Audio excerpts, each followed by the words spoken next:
જૂના મકાનના નળિયા તો ઉતારી લીધા, પણ હવે ખબર પડી કે આપણે અહીંયા મકાન નથી બનાવવાના. તો હાલો હું તમને પહેલેથી કહું. પહેલા તો બધાને જય માતાજીને, સ્વાગત છે તમારું બધાનું મારા આજના નવા મિની વ્લોગમાં.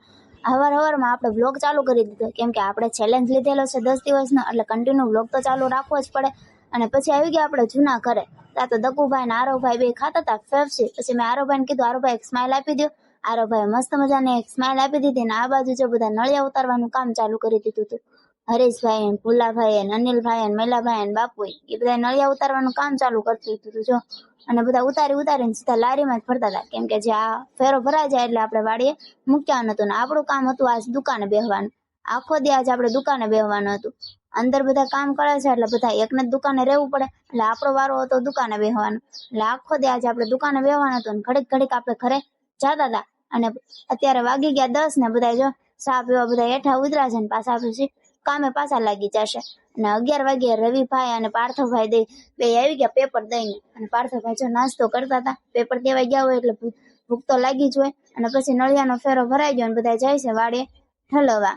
અને પડી ગયા બપોર ને જો બધા બેહી ગયા છે જમવા. જો કેવા બધા મસ્ત મજા જમવા બેહી ગયા છે. ને બપોર પછી આપણે જે નળિયા ઉતાર્યા ને એના જે વાહડા ને એવું બપોર પછી ઉતારવાનું કામ હતું. બપોર પેલા આપણે નળિયા ને એવું ઉતાર્યું અને બપોર પછી આ કામ હતું. કાકા અને જે હવારમાં બધા હતા એ બધા હતા અને એ બધા કામ કરી દીધું. આપણે હતા દુકાને. મને એમ થયું કે હાલો હું એક આટો મારતા આવું, કેટલાક કામ ખોજ્યું. તો હું ઘરે ગઈ ને ત્યાં બધું આમ જો એક મકાનનું થાવ બધું એને વાહડા ને એવું બધું ઉતારી લીધું હતું જો. કેવા બધા મસ્ત મજાના કામ કરતા હતા. જો મેં કીધું લાવો એક બ્લોગ ઉતારી લો કેવા બધા કામ કરે છે એમ. ઉપર થોડાક ઉપર હતા ને કેટલા બધા માણસો થઈ ગયા હતા ને આ બાજુ જો. અને આ બાજુ અમારા દકુભાઈ એમને બેઠા હતા, કેમ કે એને મેં કીધું હતું કે આપણે વિડીયો ઉતારશું, પણ કે ઉતાર્યો નતો ને અત્યારે વારો આવ્યો ને એટલે એ ભાઈ રિહાઈ ગયા હતા. પછી આપણે ઘડીક મનાયો એટલે માની ગયા. આ બાજુ રવિભાઈ ને બધા હતા કામ કરતા હતા.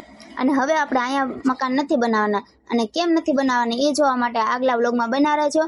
અને હવે આપણે નળિયાને એવું પાછું મૂકશું કે નહીં એ પાર્ટ 2 માં ખબર પડશે. Bye bye.